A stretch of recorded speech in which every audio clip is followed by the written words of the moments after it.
suite ouvrir la réunion. Soyez les bienvenus à la réunion numéro 11 du comité permanent de la Chambre des communes des finances. Conformément à l'ordre de renvoi du 19 novembre 2020, le comité se réunit pour une étude de consultation prébudgétaire en prévision du budget de 2021. La réunion d'aujourd'hui a lieu en format hybride conformément à l'ordre du 23 septembre 2020. Proceedings will be made available by the House of Commons website.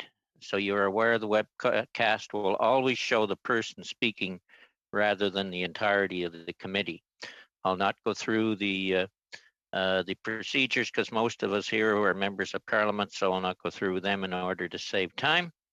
And we're very fortunate to have the Minister of Finance and Deputy Prime Minister with us today. We'll ask you,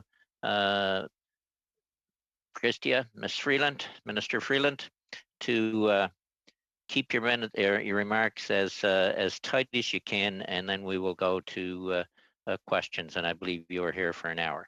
So the floor is yours. Okay, well, thank you, Wayne. Thank you, Chair. And let me just quickly thank the fine public servants who are here with me. I'm accompanied by Andrew Marsland, who is the Senior Assistant Deputy Minister, Tax Policy Branch, by Nick Lezick, who's the Assistant Deputy Minister, Economic and Fiscal Policy Branch, by Evelyn Dancy of the Economic Development and Corporate Finance Branch, by Soren Halverson, Financial Sector Policy Branch, and by Catherine Rekiko of International Trade and Finance Branch. So we have brought a full court press. I'll just make some opening remarks, then I'm happy to answer your questions. La protection de la santé et de la sécurité des Canadiens demeure la priorité du gouvernement. Comme vous le savez, j'ai dévoilé la semaine dernière. As you know, last week I gave an economic statement for the fall of 2020, support Canadians and fighting poverty and fighting COVID-19.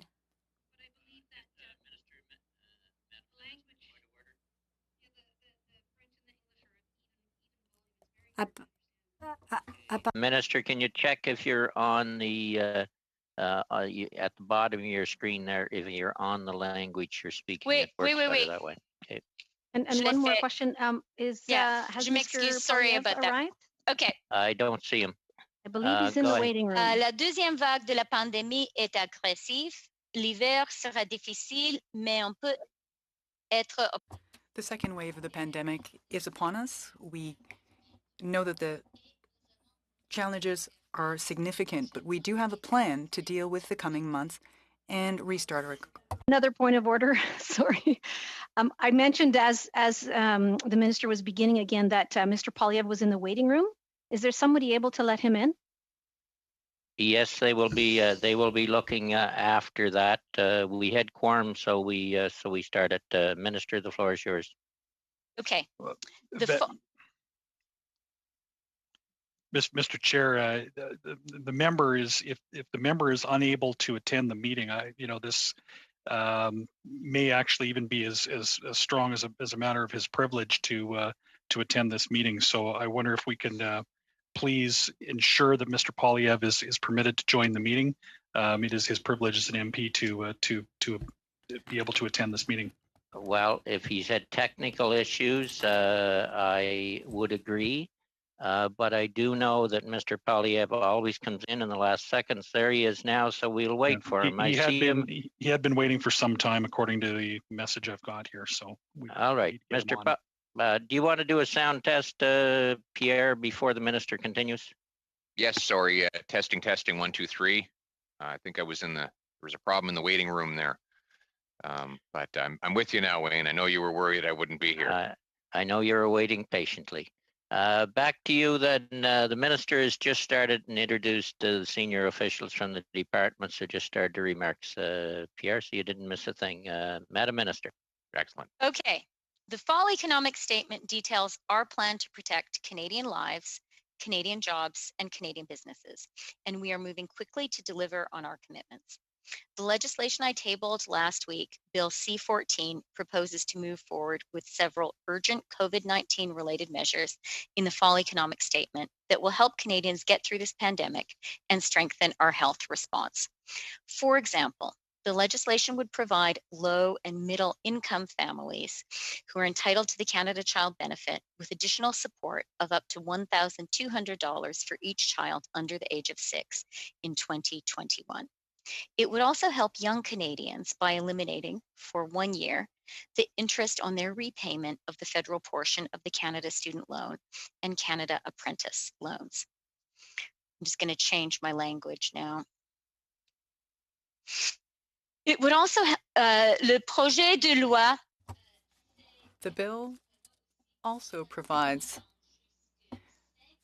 funding of $505.7 million in 2021 to support long-term care homes in order to prevent any further expansion of COVID-19. The bill would also provide $400 million, additional $400 million for a variety of measures, including in the area of public health, mental health, the fight against addiction, and for more testing, as well as telemedicine. I hope all members will consider this legislation with the urgency it deserves. I know that we all know Canadians are counting on us. Mr. Chair, last week's fall economic statement also outlined a growth plan to jumpstart Canada's economy once the coronavirus is under control.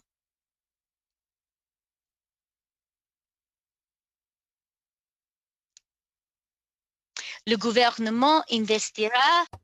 The government will invest between 3 to 4% of the government's GDP over a period of 3 years. The government will define this plan further over the coming months in anticipation of the 2021 budget.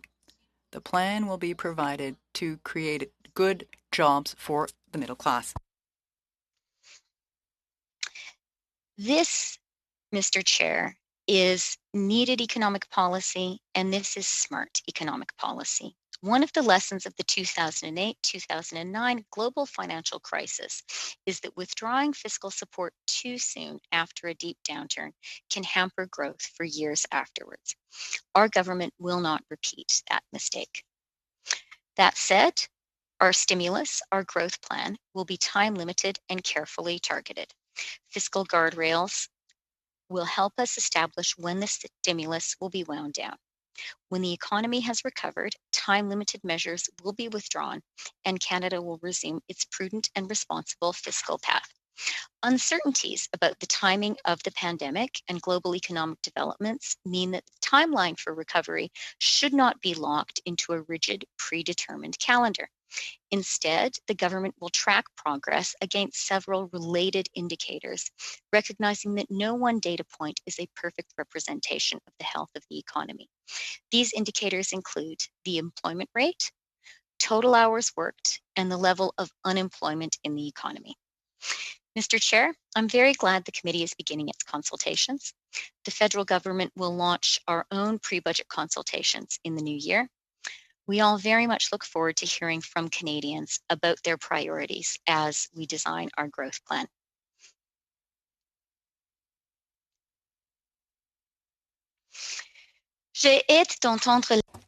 I'm looking forward to hearing Canadians' ideas on what we can do to support Canadian families and businesses, restart our economy, and maintain Canada's strong budgetary position.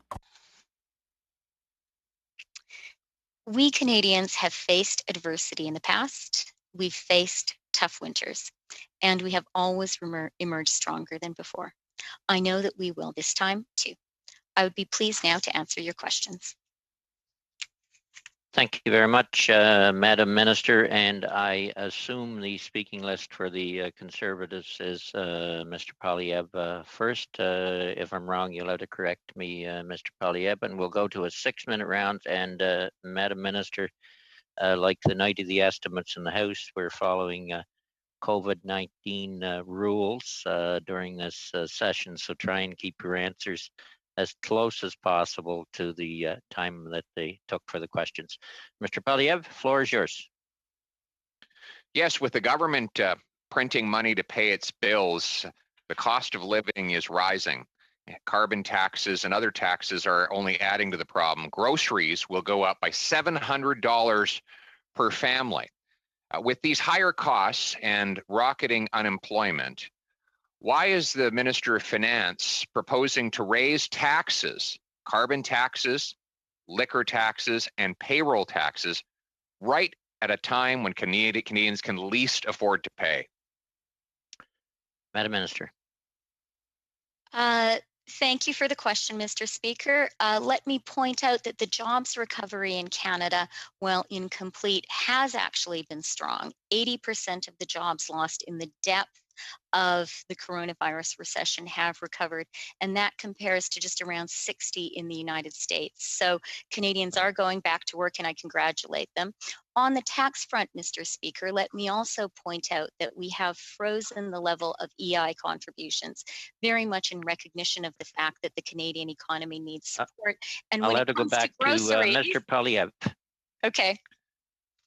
Will the minister commit to freezing all tax increases rather than raising them on January 1st? Yes or no?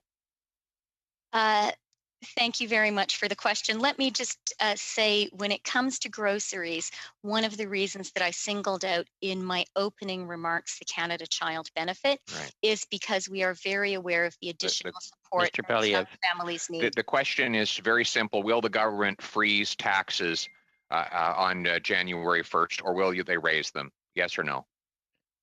Madam Minister. Thank you very much for the question, Mr. Chair. As you know, we have announced some additional taxes to level the playing field. For example, the introduction of GST, HST on all internet providers. I think that's fair for Canadian companies. I have to go back to Mr. Polyev. Will the minister, yes or no, freeze the carbon tax, the payroll tax, and the liquor tax rather than fleecing Canadians? Yes or no? Madam Minister.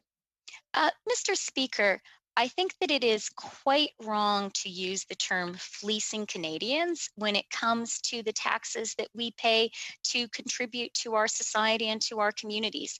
As the member knows, we did announce the introduction of GST. Point of order, Mr. Chair. Mr. Point of order. Okay.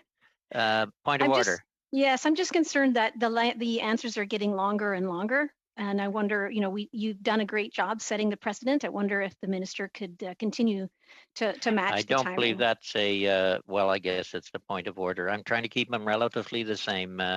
We're back to Mr. Polyev. So very directly, will the minister raise carbon taxes, payroll taxes, and liquor taxes right in the middle of a pandemic? Yes or no? Madam Minister. Mr. Chair, we said what we had to say about tax policy in the fall economic statement. We committed to introducing taxes on vacant property owned by foreign residents. So no answer to that question after 5 attempts. Maybe we'll have better luck here. How much is the minister proposing to raise the borrowing limit to? Madam Minister. Mr. Speaker, we have outlined very carefully and I believe very prudently our plans on the borrowing limit. We believe that the prudent level is 1.8 trillion. And that would bring us how close in debt to GDP numbers to the level we reached in the 90s when Canada almost defaulted on its debt? Just looking for the number. Madam Minister. Actually, Mr. Chair, it's an inexact question because we are not proposing to borrow that amount of money. We are simply proposing to raise the limit because that's the prudent thing to do. Well, if you're not proposing to borrow that amount, you don't need the authority to do so. Madam Minister. Mr. Chair, actually, that's not the case at all. A prudent government always creates buffers and creates fiscal space. But there is, as the member knows, a very clear difference between borrowing authority and the amount the government has actually borrowed. Mr. Polyev. Though this is the biggest increase in borrowing authority ever sought by any government in Canadian history, it's a monstrous increase to $1.8 trillion. Why should Parliament give the government that authority if the government claims it doesn't even need it? Madam Minister. Mr. Chair, I did not say that the government didn't need the borrowing authority. What I said quite clearly is there is a clear difference between borrowing authority and the amount the government actually borrows. As for supporting this legislation or not, that's up to each member of the House to vote as they choose. I believe this is a prudent path that will support Canadians. Mr. Peliev, last question. All right. Mr. Speaker, Mr. Chair, will the minister tell us, is there anyone to whom the Bank of Canada is accountable for all of the money it's printing? Is there anyone, any officer, any minister, any human being to which the Bank of Canada is accountable? Yes or no? Madam Minister. Mr. Chair, the Bank of Canada is an independent institution. Its independence is one of the key reasons for the strength of the Canadian economy. I think the Bank of Canada is accountable to the people of Canada.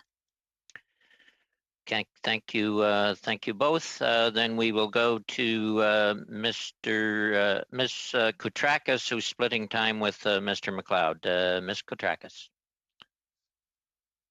Merci, Monsieur le Président, et merci. Thank you, Mr. Chairman. Thank you, Minister Freeland, as well, for your testimony today. Before I start, I would like to congratulate the Prime Minister for having put together a fantastic team at Finance Canada to guide us through the rest of this pandemic until the full recovery. Minister Freeland, Minister Fortier, le collègue Sean Fraser et Michael Sabia all have the experience and the competence that our government and that our country needs at this point. I'm convinced the Canadians are in good hands. Madam Minister, can you give us an idea of the principles that support the funding of $70 to $100 billion for this recovery? Madam Minister. Merci. Thank you, Mr. Chairman. And I'll start by thanking my colleague for her hard work. We all know that, yes, the government and Canadians are doing a great deal in order to have a resilient economy and in order to do well, even in the context of a fight against a pandemic. But we are also well aware of the fact that despite all of our work, the pandemic has created a recession, a coronavirus recession. I said at the outset that 80% of the jobs lost have already been recovered. That's 80% of jobs lost, and that's a good thing. That being said, there are 640 people before the pandemic who once had a million people who once, or people who did not have jobs before, or had jobs before the pandemic, who no longer have these jobs. We have to invest in the economy in order to have a strong, robust recovery. The most important target for us, I want to remind all members of Parliament, the most important target to us is jobs. I think the government has really, when we speak to Canadians, it is up to us to reassure Canadians and give them the confidence that this government will continue to work for them to make sure that each Canadian who had a job before the pandemic will still have a job at the end of this pandemic and after the pandemic. And that is the reason why we have announced a growth plan, as the member was saying, between $70 and $100 billion. It will be a pleasure to work with you, with your committee on this plan. I will have to go to Mr. McLeod. Sorry, Annie. Mr. McLeod. Yeah, thank you, Mr. Chair, and thank you to the Minister for appearing for us. I have a couple quick questions. The first one is around housing. One of the greatest areas of concern in Northwest Territories, which has been made even clearer during the pandemic, is access to safe and affordable housing.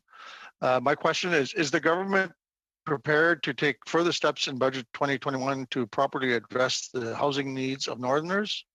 And the second question is around the issue I've heard from territorial and Indigenous and community governments is that they're struggling to meet the cost sharing requirements of existing federal programs.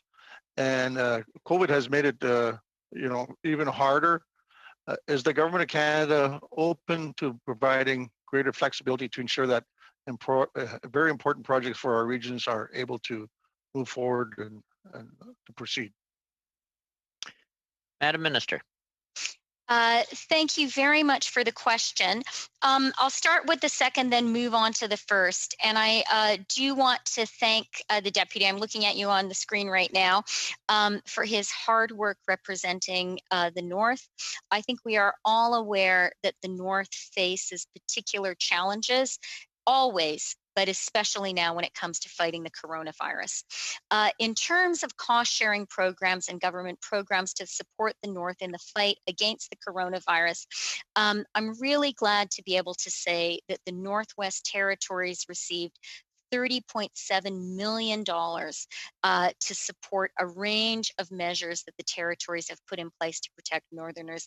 This includes critically the isolation centers, which are expensive, but have, and I will be interested in the members' point of view, but have been, I believe, a critical element in the defense of the Northwest Territories against the coronavirus. Overall, in the fall economic statement, we were able to say that the government has provided $272 million to Northern communities and businesses. And let me just say quickly on housing, that is a key area. It's something that we very much support and realize there is an acute need in the North. The coronavirus, which of course requires us to be able to have space, I think has drawn particular attention to the housing need and the housing gap in the North. And as the member knows, our government has also committed to a very strong program to support rental housing construction across the country. Thank you, Mr. We Chair. will have to end it there. Thank you all. Turning then to Mr. St. Marie, who will be followed by Mr. Julian, and in the second round by Mr. Polyev and Mr. Fragiskatis. Mr. St. Marie. Oui, merci, Wayne. Thank you, Wayne. I'd like to start by thanking the Minister for her presence here at the committee. I'd like to also say welcome to all the members of her team who are here via video conference. My question for the Minister is as follows. Is she, the government, or her department currently working at a targeted program to support the aerospace industry? The short answer is absolutely yes. And I can give you more details. Yes, please do. Go ahead. Take the time that you need to do that. We are working on this type of program. We understand the absolute importance of aerospace in Canada. It is a key sector. It's a sector that creates many jobs. It is a sector that's very important for several aspects of our country. I'd like to share our government's conviction as to the need for a growth plan in aerospace will absolutely be a part of that recovery plan. I would add one other thing, though. I think we are all in agreement to say that our country at this point needs to transition towards a green economy. It will be absolutely necessary to support aerospace in order to make that transition. And we are currently, alongside Minister Nafti Bains, we're currently working on this. Thank you. That's a very encouraging response. We are eagerly awaiting the details on that. Of course, given your answer, I would imagine that you are looking at the example of France, for instance. They created a plan for Air France. It's a $7 billion plan. It was also a greening plan for that fleet of Air France planes. If something like that happened in Canada, then it would be an assured sale of the Airbus 220 that was certainly the plane that is the least polluting in its class. So to us, a green economy is worthwhile. I'd propose to the minister the following, that she should look into loans for buyers. What we're seeing in the aeronautics industry is that those who have Airbus 220s focus on getting those off the ground first. Why? Because they use less fuel. Also, they can also, as far as certain measures that they can use in terms of cleaning the air while in flight, as opposed to having to do that on the ground. So that's another positive. There is a lack of liquidity in the industry, so that is leading to some problems. When you look at the Mirabel airport, all those planes are grounded because buyers can't take possession right now. I'm sure that the issue of credit would help. And before I hand the floor over to the minister, I would close in saying that the A220 is not just an Airbus, it's also Pratt & Whitney engines, CAE simulators, Bombardier cockpits, fuselage, and hundreds of other components from small and medium enterprise that are also at risk. So I'd be happy to hear your comments. Thank you, not only for your question, for all that information as well, and the advice. I will start with your question about France. In general, I would say this. This is an unprecedented time, as we know, and it's very important to be in contact with our counterparts the world over. And yesterday, I was in fact speaking to the Minister of Finance in France during the context of a G7 finance ministers meeting. And the member is right to say that we are looking closely at what France and in fact Germany have both done. It's a growth plan that they have in place. We always have things to learn, and perhaps they have certain things to learn from us. And in the context of that discussion yesterday, Canada and France exchanged some ideas regarding the transition to a green economy. So we have a lot in common, and I think we need to work in close cooperation with one another.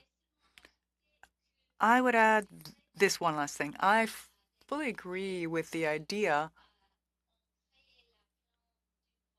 that we create a growth plan, and in so doing, we also have to think about this greening plan.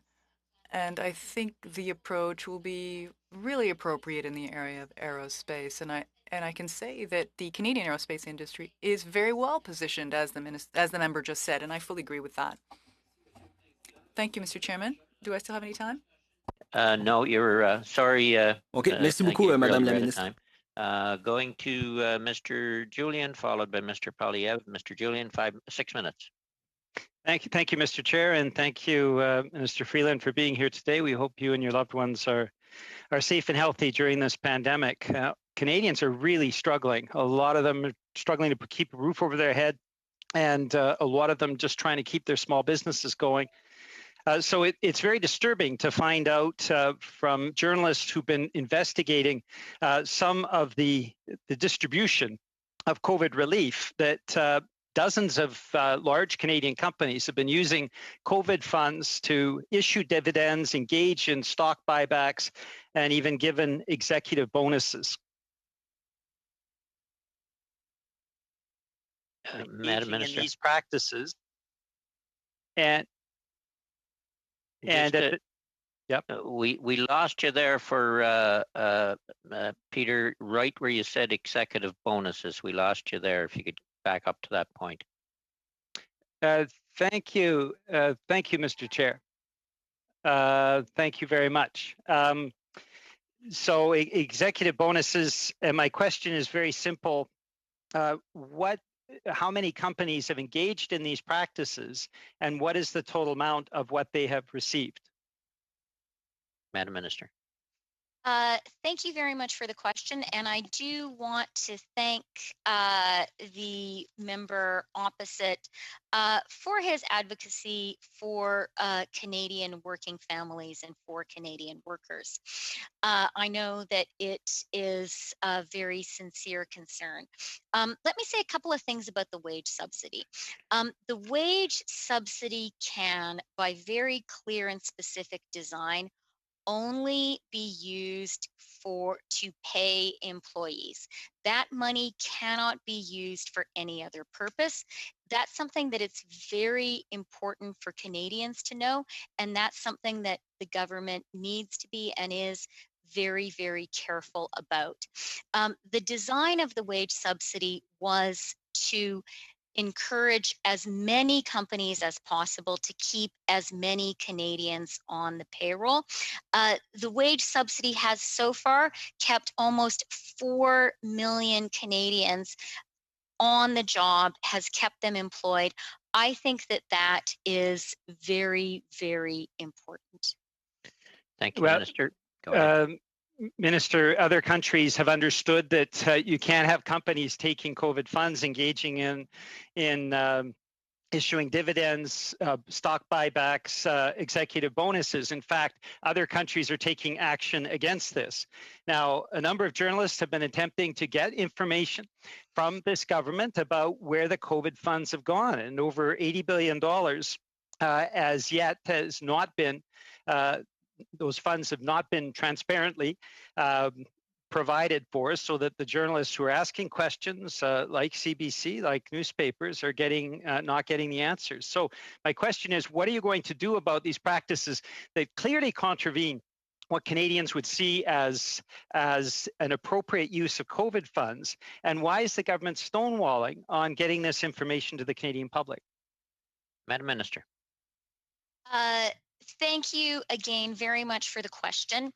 As the member opposite knows, in designing these COVID programs, we had to balance, and we continue to have to balance, the need to get the money out there, to get the support out there, to keep as many people as possible in their jobs, which is our first and clear priority, with the need for compliance, the need for audits, the need for rules. We're always trying to strike that balance, and I believe with the wage subsidy we've done that. And I do want to emphasize for the member opposite, but also for any companies who are listening, that the wage subsidy must be used to pay workers. That is very, very clear, and we expect companies to comply with that. Back to you, Mr. Julian. Mr. Julian, we lost you. Okay, what we will do, there's 2 minutes left in Mr. Julian's time. We'll come back to him later. Mr. Poilievre, you're on for 5. When will interest rates rise? As the member knows, I have neither a crystal ball nor am I the governor of the Bank of Canada. Exactly. So the minister has no control over when they rise and can't guarantee they'll be low for long. That's why she's claimed that she's locking in our debt for the long run, kind of like a homeowner who takes on a long-term mortgage rather than a variable rate. So she can tell us then what share of the new debt the government has added since March is locked in for more than 4 years. Madam Minister. We were clear in the fall economic statement and in our printed documents that 10-year and longer bonds make up 50% of the issuance in 2019-2020, and they're planned to make up 29% of the issuance in 2020-2021. Mr. Believ. That clearly contradicts the data that's on page 139 of the fall economic update, which shows that the combination of short-term treasury bills and short bonds of 4 years or less equal 75% of all the debt that the government has issued since March, and that 10 a year and up represent a combined 25%. In other words, 3/4 of the new debt is short-term and susceptible to sudden increases in interest rates. Why are you contradicting the data that's in your own report? Madam Minister. Mr. Chair, I'm in no way contradicting the data. In fact, the numbers I'm citing come from table A2.2 from the fall economic statement. And as I said, what that table shows is the reality, which is 10-year and longer bonds make up 15% of the 2019-2020 issuance. And our intention, our target, is that they should make up 29% of the 2020-2021. Right, so what share, back to the original question, what share will be for less than 4 years? Go ahead, Minister. Mr. Speaker, I'm sorry, it's not Mr. Speaker, Mr. Chair. We were clear in the fall economic statement of our plan to push out along the curve, and that is a prudent plan. It's something that we have signaled clearly to markets, and that was an important objective of the fall economic statement. Back to Mr. Believ. Just the share that are for 4 years or less. Madam Minister. I've been clear, Mr. Chair, about our government's intentions of moving to longer maturities. And yet the data in your own report shows that almost all of it is on short maturities and is susceptible to interest rate hikes, which you admit could come at any time. Now, the CBC reports, even the CBC is reporting that of the $240 billion of COVID spending, your government is refusing to release the company names, the recipients of that funding. Will you commit to publish all of the amounts and recipients, companies of COVID-related spending before we vote on authorizing another $700 billion worth of debt that you're now asking for? Yes or no? Madam Minister. Let me first just take issue, Mr. Chair, with the little slur there implicit in the CBC reports. As a former journalist, let me just say that the CBC is a fantastic news organization. I think it contributes hugely to the national fabric and the public discourse in Canada. So I couldn't let that pass. When it comes to what information members of Parliament feel is necessary for them to be comfortable supporting our government's measures, that's going to be up to each member to make. So back to what's the point of order? Just the length of the answers. Sorry, thank you. Ms. Jensen, the minister still had 2 seconds left on that answer, to be quite honest. Back to you, Mr. Polyev. So if the minister believes the CBC, is the CBC right to say that her government won't release the numbers and the recipients of the COVID spending data? Yes or no? Oh, sorry. Yeah, sorry. I thought I needed to be called on. Mr. Speaker, or Mr. Chair, our government absolutely understands and values the importance of transparency, and we seek to release information, all the information that we can. I think people also understand that a tremendous job is being done by the CRA supporting Canadians and Canadian businesses. We will have to go back to Mr. Polyev, and this will be the last question this round. Mr. Polyev. So I'll just ask it for the third and final time. Hopefully this time we get a semblance of an answer. The government still refuses to release the names of the companies that have received public money and how much. We know this is exactly how we ended up with the WE scandal. We know this is exactly how we ended up with the Frank Bayless scandal. So just a simple yes or no question. Will the minister publish the company names and the amounts of all the grants that have gone to companies under the COVID relief program? Yes or no? You have 30 seconds for your yes or no, Madam Minister. That's a long yes or no. Just to be clear, Mr. Chair, the member is making some category confusions here. The We Charity, after all, never did receive the government support. We publish detailed breakdowns for every period of the wage subsidy. That's the right thing to do, and we'll continue to do that, Mr. Chair. Okay, thank you. And Mr. Julian, you have 2 minutes coming to you. Do you are you ready for that now? Thank you, Mr. Chair, and my thanks to House of Commons IT, and I apologize for leaving so unceremoniously. I have to reiterate to the minister that it is important for this transparency and disclosure. She's been asked repeatedly. She's refused to say that this information would be given to the Canadian public, and I think that's unfortunate. Now, we've also seen during this pandemic an unprecedented $750 billion in liquidity supports being given to Canada's big banks under no conditions, unlike other countries where the liquidity supports came with conditions. What we've seen from Canada's banks is imposing interest and penalties. They, yes, did defer mortgages, but ultimately people will pay more at the end.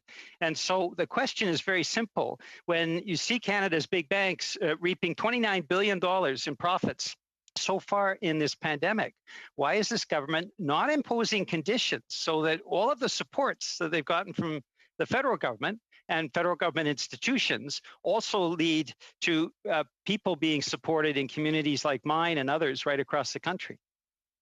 Madam Minister, and just to give Mr. Fragaskatis, he's the next one up, seeing as our list got jumbled. Madam Minister. Well, thank you, Mr. Chair. And let me start by saying one thing about the Canadian banking system. We have just been through, we are still in a deep economic crisis, our greatest crisis since the Great Depression. One of the things that our country has been relying on to get through the crisis is a sound and stable banking system. And as a reporter based in New York during the 2008-2009 financial crisis, I was able to observe the strength and the stability of the Canadian banking system, which really shone compared to other banking systems, the US and the British banking system, to take two examples. So that's actually a strength for our country. Having said that, I do agree with the member from the NDP that it is really important, particularly given the uneven impact of this financial crisis. It has hit the most vulnerable the hardest. It is really important that everyone pay their fair share. And that's why our government introduced in the fall economic statement last week concrete measures limiting the stock option deduction for people working at big companies.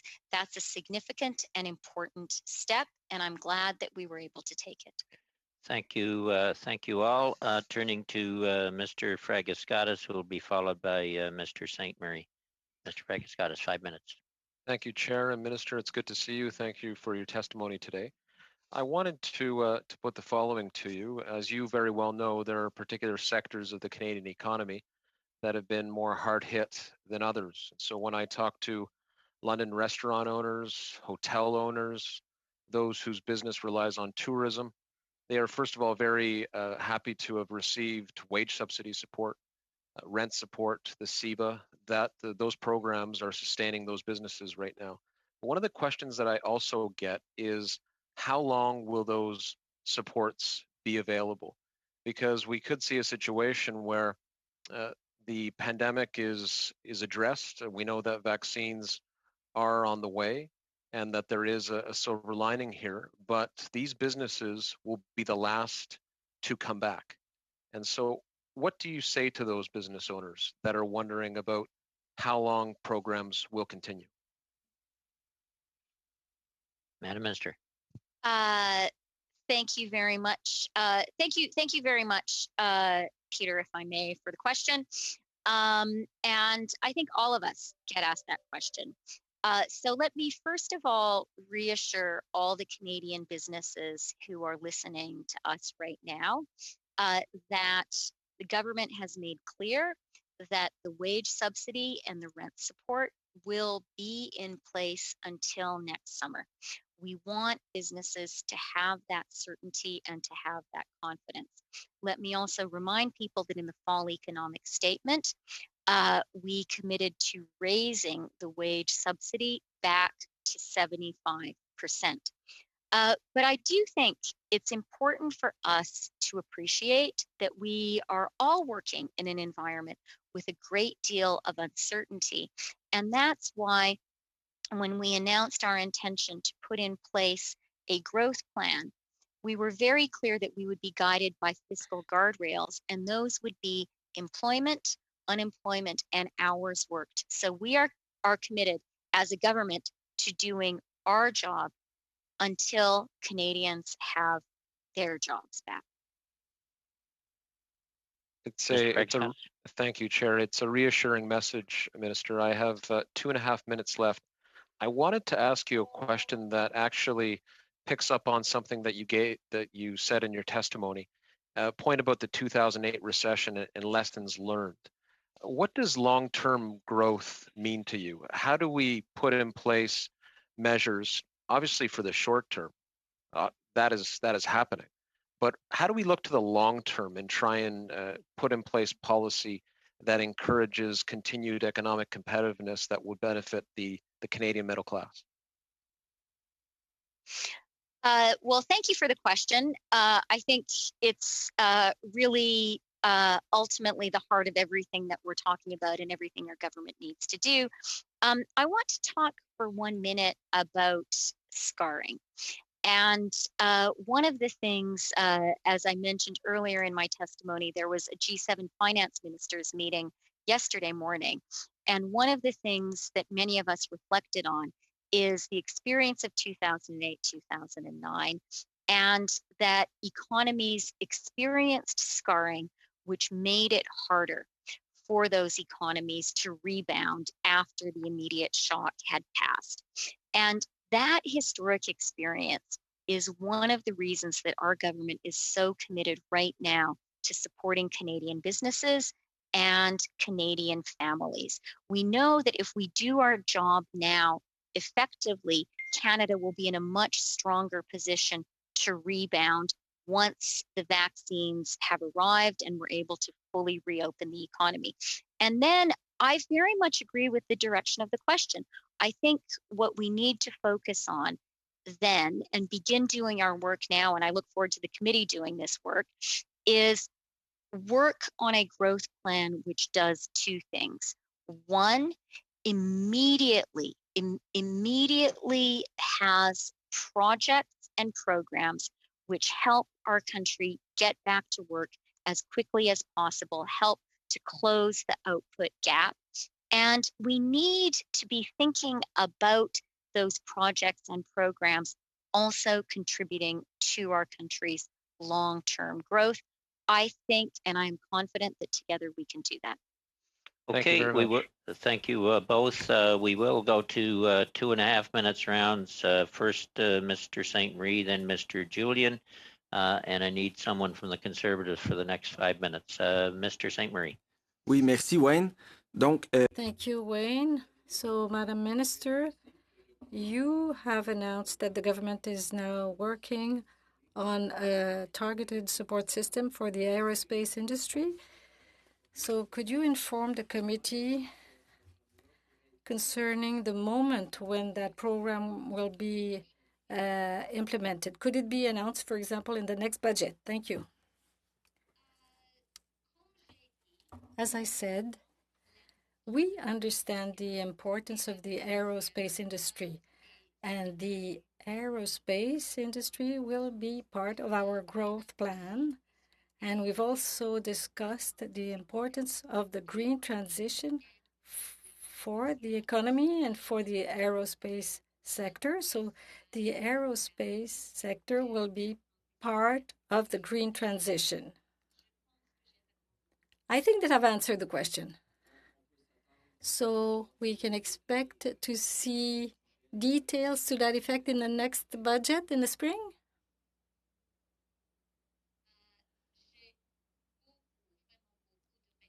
I have a lot of respect for the member and the question that he's asking me also by email. I have learned a lot, but today is not the day for me to announce the spring budget for 2021. We've just had the fall economic statement, so I think that we need a little bit more time before announcing the details of the budget. Thank you to the minister. Thank you, Mr. Sainte-Marie.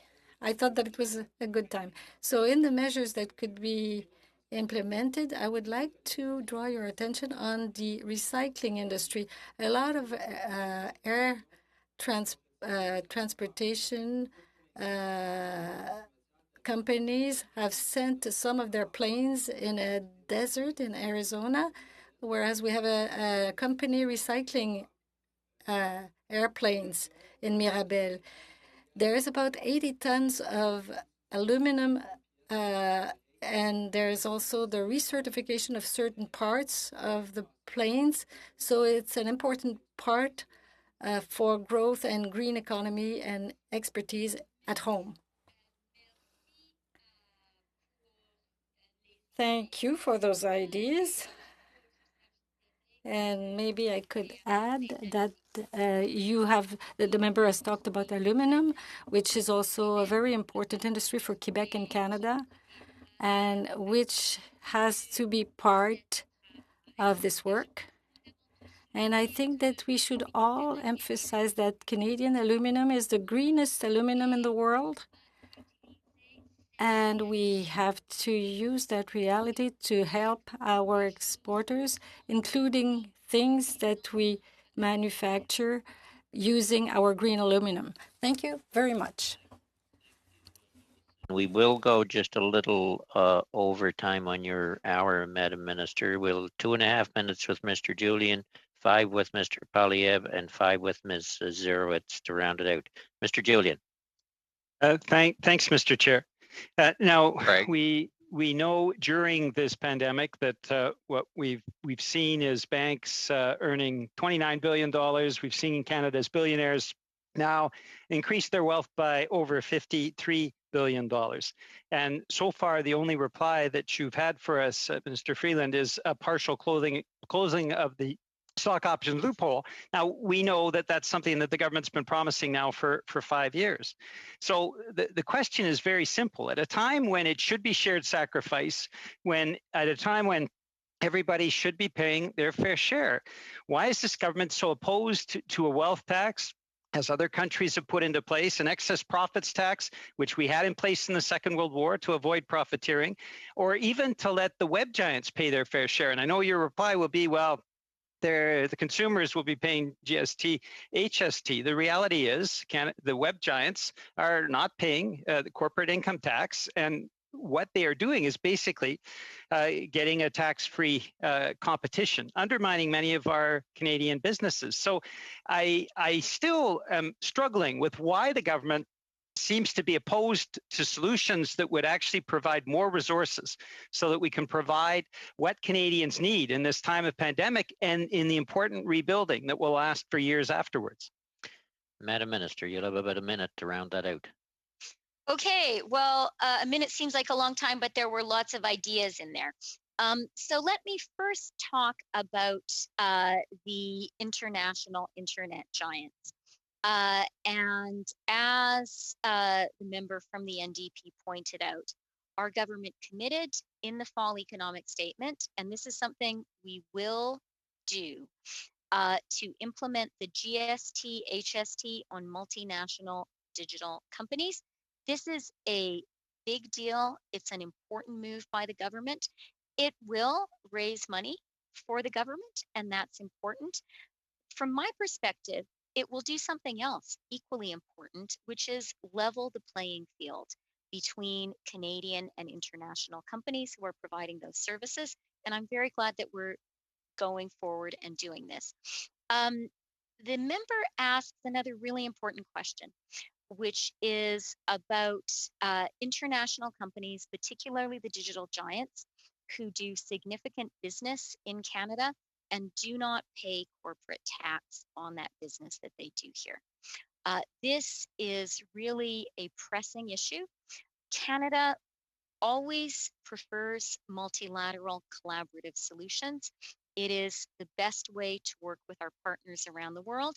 And so we are working with our partners through the OECD to reach an agreement on a tax approach. Having said that, we announced last Monday that failing an agreement on a multilateral approach on taxing the internet giants, Canada will move ahead unilaterally in January 2022. Okay, thank you. Thought there was important information to go ahead, so we went a little longer. Mr. Polyev, you have 5 minutes, sir. The minister tells us that the Bank of Canada is accountable to the people. That is good news. The bank has bought $180 million of corporate bonds. To be accountable to the people, it has to tell people where their money went. So will the minister commit that the bank will reveal which corporations got that money? Madam Minister. Mr. Chair, as I said earlier, I am a very strong believer in the importance that the independence of the Bank of Canada plays in our economy and in our financial system. And I would urge members to ask questions pertaining to the Bank of Canada of the Bank of Canada. Thank you, Mr. Polyev. The minister says the bank is accountable to the people. We are the people's representatives. Surely we should know. So where did the $180 million go? Madam Minister. Mr. Chair, I want to be very clear with all members of this committee of the importance of an independent central bank in the functioning of the Canadian economy. And I also want to be clear that it is undermining of our economy to be raising questions in the minds of Canadians about the independence of the Bank of Canada. Yes, that is not responsible behavior. I'm sorry to be raising questions about where Canadians' money is going. You might find that dangerous, but I'll ask one last time. Will you tell us where the $180 million that the Bank of Canada pumped into corporate bonds went? Where did it go? The floor is yours, Minister. Mr. Chair, the Bank of Canada is ably and independently run, and perhaps members of this committee would like to invite representatives of the bank to come speak to the committee and answer your questions. Thank you, Madam Minister. Who holds the shares in the Bank of Canada? Mr. Chair, I cannot emphasize too emphatically the importance that our government attaches and that I attach to the independence of the Bank of Canada. And I will always speak out against efforts to undermine that or cast doubt on the independence of this critical Canadian institution. Canadians trust the bank. Mr. Chair, point of order. Point of order, Mr. Polyev. This is eating into my time. I have a simple 3-second question. Who owns the shares in the Bank of Canada? I do think when we're talking about the Bank of Canada, sometimes we may have to be a little more thorough, and I will tag the time on the end of your time, Mr. Polyev. I've been noting that as we go along, but when we're talking about the Bank of Canada, got it, and its impact on the financial system, we have to be very careful. The floor is yours. My question is, who owns the shares in the Bank of Canada?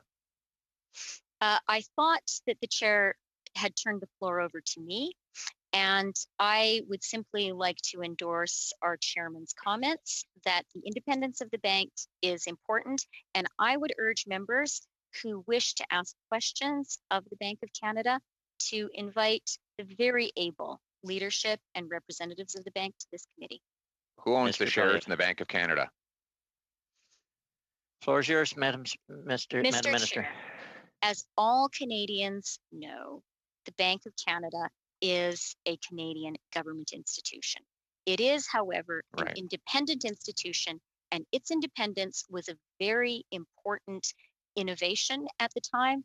It is something that I, as finance minister, prize and respect, and I think that all MPs should do likewise. Mr. Poilievre. Well, it turns out the Minister of Finance owns the shares in the Bank of Canada. It's right in the Bank of Canada Act. So that's the law. The bank is accountable to the people, as the minister has admitted. It's the people's money. They don't get to do with it whatever they want. So I've asked 4 times, where did our money go? $180 million went into corporate bonds. Who got that money? The people deserve to know. Madam Minister, the floor is yours. Mr. Chair, I didn't admit that the Bank of Canada was accountable to the people of Canada. I proudly stated that. And I really cannot emphasize too strongly the importance of a respected and independent central bank to the functioning of our economy. As a journalist, I had the privilege of interviewing quite often Finance Minister Jim Flaherty. I can tell you from personal experience, he respected the independence of the Bank of Canada. I would hope that today's Conservative Party would do the same. Mr. Poilievre, last question. Yes, so the bank of, in addition to buying corporate bonds, which the minister wants to keep secret, the bank is actually selling government bonds onto the market to raise debt for the government spending, and then buying those same bonds right back, sometimes within the same week. Selling government bonds to investors and then buying them right back from those same investors, often at a loss.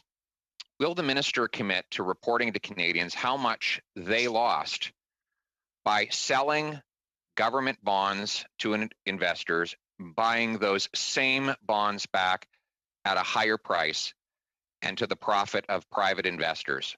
Will she tell us how much taxpayers lost and rich investors gained? Yes or no? Madam Minister, you have about 30 seconds to round out that round. Okay, well, Mr. Chair, as I had to point out yet again in question period, the member opposite and some of his colleagues seem to be making it a habit of misconstruing my words. In no way does the government seek to conceal or keep secret the activities of the Bank of Canada. The Bank of Canada is a highly transparent, highly responsible institution. And I have a question for the Conservative members.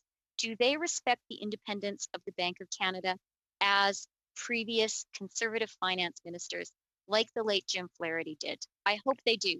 The Canadian economy depends on it. All right. Can I answer the question, thank Mr. you, Chair? no, it's you, only fair. Time's up, can't. sorry. It's called a rhetorical question. You can make a statement. Rhetorical question. I ask factual questions. You can make a statement in the House, maybe an SO31 on that tomorrow, Pierre. Great idea. And I'll be delighted. Ms. Zerowitz, the last 5 minutes is yours, and that will round it out. The floor is yours. Thank you so much. And I want to say thank you, Deputy Prime Minister, Minister of Finance. Thank you for being here today. And thanks to you and your tremendous team for the enormous work that you've done on the Fall Economic Statement. The first question I want to ask is about childcare.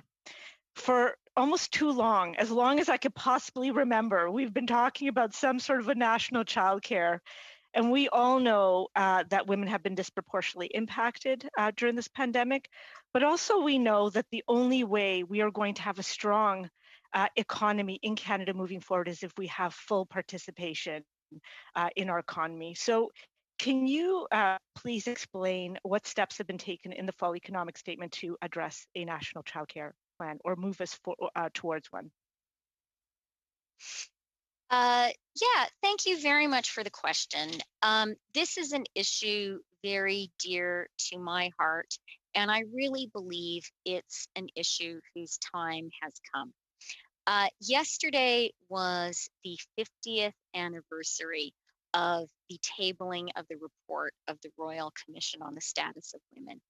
And that report, among other things, called on the federal government to urgently begin negotiations with the provinces and territories on building a universal national child care system. That was 50 years ago.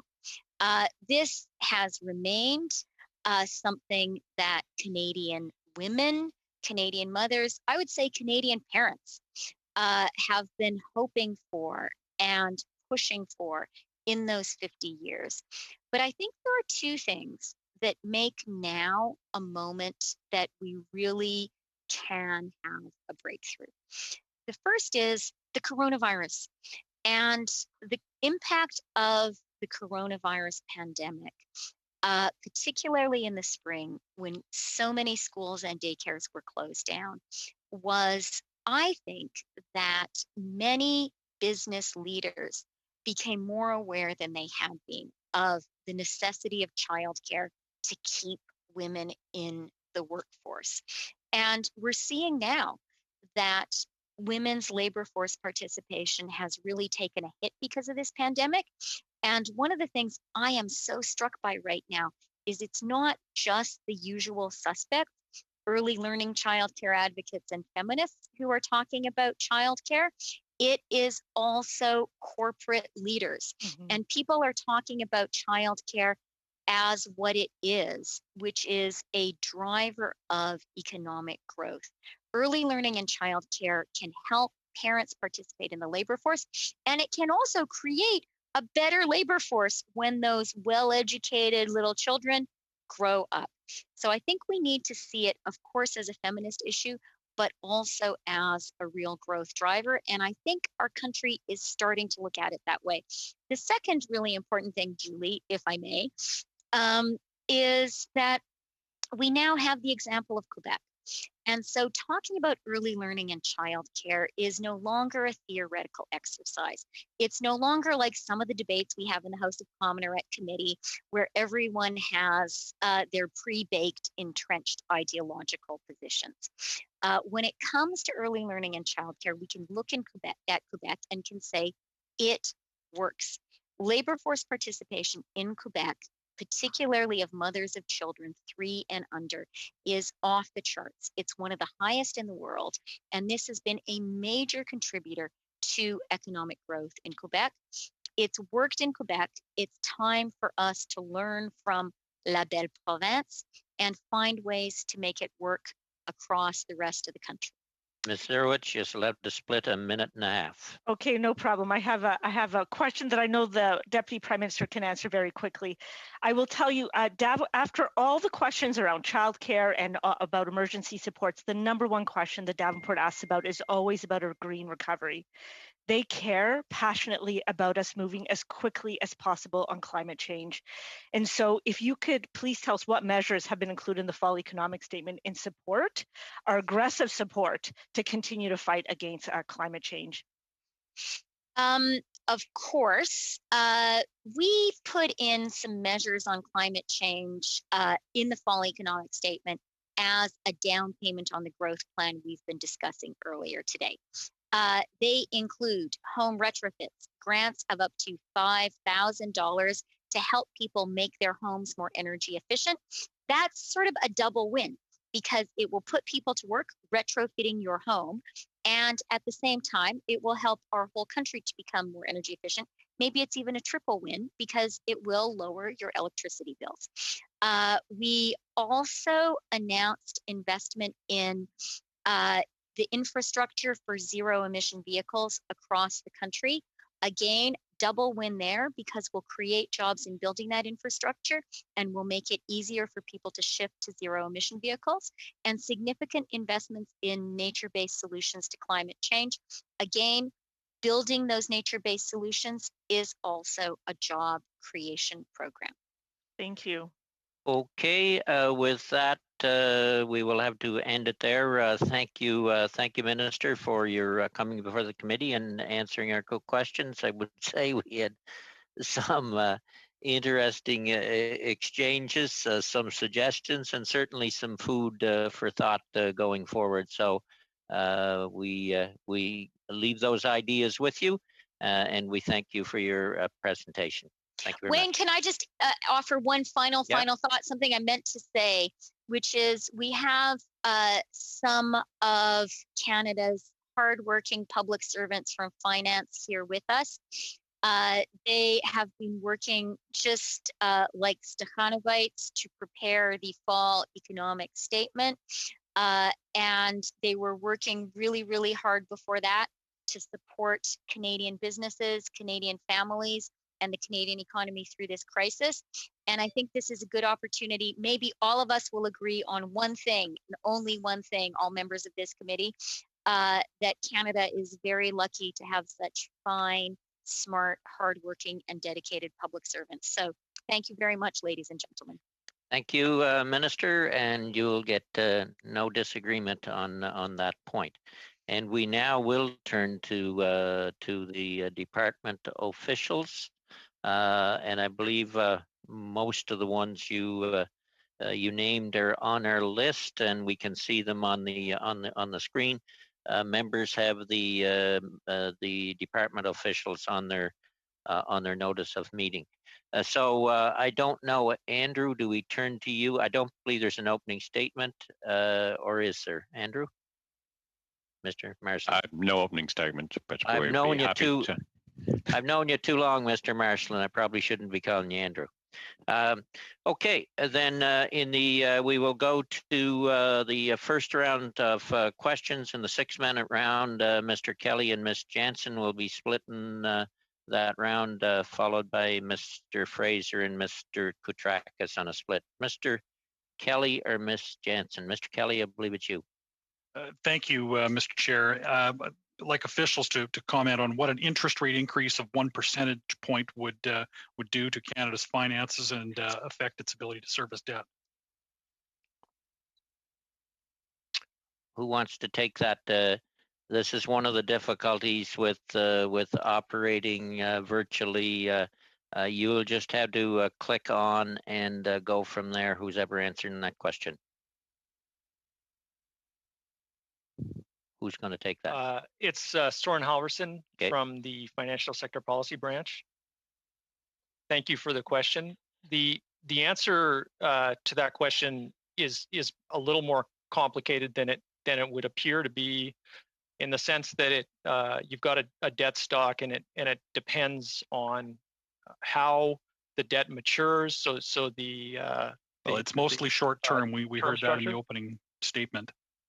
In the opening round, we heard that most of it is short term. At a very high level, if you were to take like just to do an abstraction of that, you've got about $1 trillion in debt, and so you're looking, on a steady state sort of basis at 1% of $1 trillion.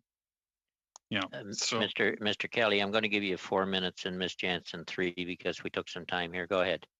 Okay, thank you. Well, the concern is that we've just heard in the opening panel that the government has no ability to gauge when interest rates are going to rise. The minister admitted to not possessing a silver crystal ball, and I don't think anybody expects she does. So, to what has your department built into its expectations around interest rates? Are you expecting that 1%? Addition to our debt service cost, or is it 2 or 3? At some point, rates are going to go up, and we need to know what that's going to do to the Canadian economy and Canadian public finances. So, if the question is focused on debt management, federal debt management, the answer is that the approach that the department takes in terms of providing advice on debt management strategy is really looking at a range of scenarios. So it's an approach that is robust under a range of different interest rate conditions, and it also is mindful of just smooth market functioning. In the context of the crisis, of course, the front end of debt, the short-term debt, was where the shock absorber was. It's the easiest part of the market to place debt in. And then over time, there's a plan that has been communicated in the fall economic statement that involves terming out that debt. And you're seeing a substantial increase in issuance in the 10 and 30-year range in accordance with that approach. How long will it take to shift most of the majority of that into longer terms? Well, I mean, if you were to take, because you're looking at a multiple of between, you know, it's 450, 600%, depending on if you're looking at the 10 or 30-year issues right now, increase year on year from where they were last year. So those are big increments of debt going into specific sectors. If you were to maintain that, let's say you were going to keep doing that for 4 years in a row, you would see a very, very large percentage of your overall debt burden reflected in that long end. So okay. It is, you're sort of moving to that trajectory. You can't, it's not a switch you can flip overnight. Okay, thank you. Quickly, can somebody answer the question that the minister failed to answer? Will the government freeze existing taxes and agree to not impose new taxes next year? I think that's probably a policy question that they can't answer. They could answer whether it's been contemplated, whether their plans may have assumptions around that. Does anybody want to take it? I do think we're into a policy area there that's really the minister's responsibility, Pat. Well, Mr. Chair, I think the question was posed to the minister and the minister responded. And as you say, it's a policy question for okay. Thank you, responded Mr. without Marsland. answering. Ms. Jensen, 3 minutes, please. Yes, thank you for Mr. Marsland. Back in July, CMHC awarded a $250,000 grant to UBC's School of Population and Public Health, which appears to be studying the idea of a home equity tax. Now, this money was provided to the project called Generation Squeezed, and they've complained, and I quote, "Many Canadians bank on profits from home ownership to secure their financial future and gain wealth." They continue to say, "We need to make it so that no Canadian relies on gains in housing wealth to feel secure, and we need to rethink policies that, by encouraging financialization of housing, push the cost to buy or rent a home even further out of reach." End of quote. The UBC grant choice is noteworthy since in 2019, UBC researchers called homeowners lottery winners with an unfair tax advantage. Now, Audrey-Anne Colombe, CMHC spokeswoman, was quoted as saying, "The objective is to identify solutions that can level the playing field between renters and owners." Unfortunately, these sorts of statements do not acknowledge that homeowners pay a huge portion of their income in taxes to 3 levels of government before they can even save for a down payment. There's no acknowledgement of the cost of owning a home, like maintenance, repairs, and insurance, let alone any renovations that enhance the value of the property. We also know that government itself adds hundreds of thousands of dollars to the cost of a new home by way of zoning regulations, development charges, and housing limits. CD Howe did a study here in Vancouver in 2018 and said it constitutes a total additional $644,000 added cost to a single detached home. So why on earth would this government even consider the idea of implementing a capital gains tax on the homes of Canadians? And can you assure Canadians that there will not be a home equity tax implemented in order to pay COVID-19 spending? I don't know. Go ahead, Andrew. Well, thank you for the question, and I'm afraid I'm not going to comment at all one way or another on a policy question. Those are questions for the government. In terms of the particular grant, I think that, as was observed, that was from the CMHC, and I think they're probably better placed to answer in respect of that. Thank you. Ms. Jensen, you will follow up. You've got about 40 seconds here. Well, I'm just basically trying to find out whether or not that would be something that would be considered. Have you at all spoken about the idea of a tax on home equity? It's a real big concern for Canadians, and that's what I'm trying to get at here. I think you're on mute, Andrew. Again, I'm usually more clear that way, but thank you again for the question. But again, I'm not going to comment on that policy question. Thank you. Okay, it might be a question for somebody to CMHC at some point. We will now go to Mr. Fraser and Ms. Koutrakis, who are splitting 3 minutes each. Thank you very much, Mr. Chair. I think Mr. Halverson will be best positioned to answer my question. I do want to dig in a little bit on the cost of borrowing, just given the nature of the conversation that we've had to date. The policy rate of the Bank of Canada, which is at the effective lower bound, is currently at 0.25.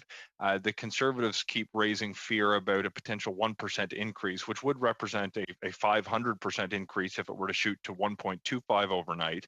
In any event, the Bank of Canada, during the testimony before this committee, has explained that there is no plan to do that for the next potentially few years, and that in any event, the conditions that would justify such a radical increase would essentially tell a story that the economy is doing very well.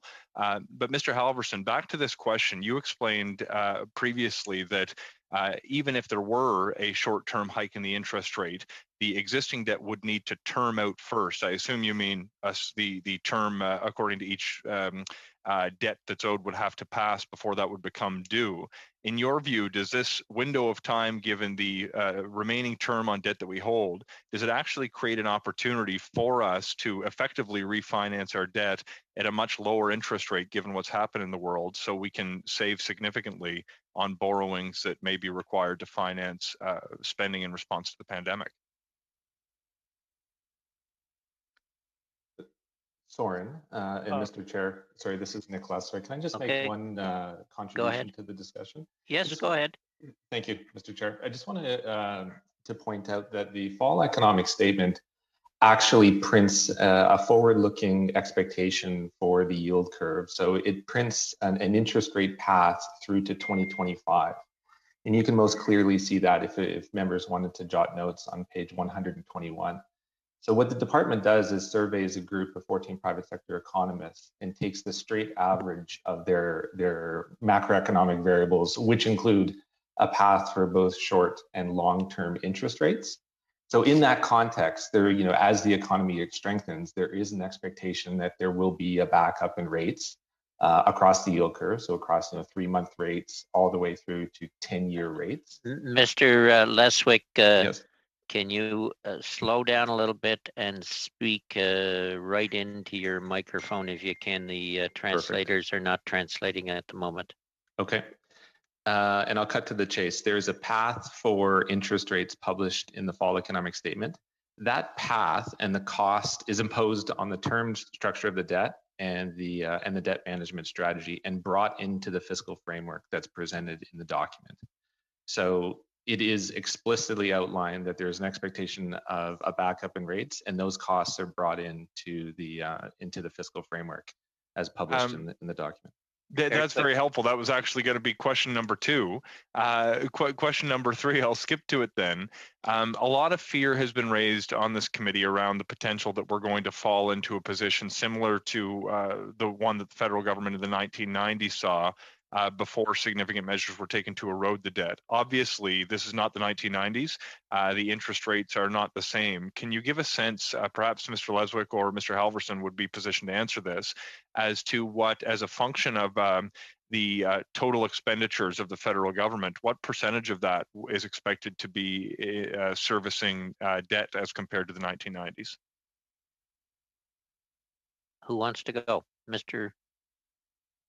Leswick. Are you? Do you want to take that, or I can offer an answer? You go right ahead. Sorry. I'm not sure it's as good as yours, but essentially, what I can point to is that the maximum point in the data that I've seen in terms of federal debt charges would have been in the early 90s. And at that time, you were looking at a multiple of 6 times what we have today. So it was a number just over 6% of gross domestic product, whereas today, the overall debt service, the federal debt charges represent 1% of gross domestic product. So there's a pretty significant interval there between those two. And Mr. Halverson, that includes spending that was part of the government's COVID-19 response to date. Those are the debt charges that we are paying today on the debt that is currently being issued, which would include the debt that was issued to support the government's COVID-related activities. Okay, we will have to move on to Ms. Kotrakis, and that Fraser fellow only left you 2 minutes. Annie, you're on. Thank you, Mr. Chair, and thank you to all our witnesses. I'm not sure who to address this question to, so I'll just ask it and leave it open.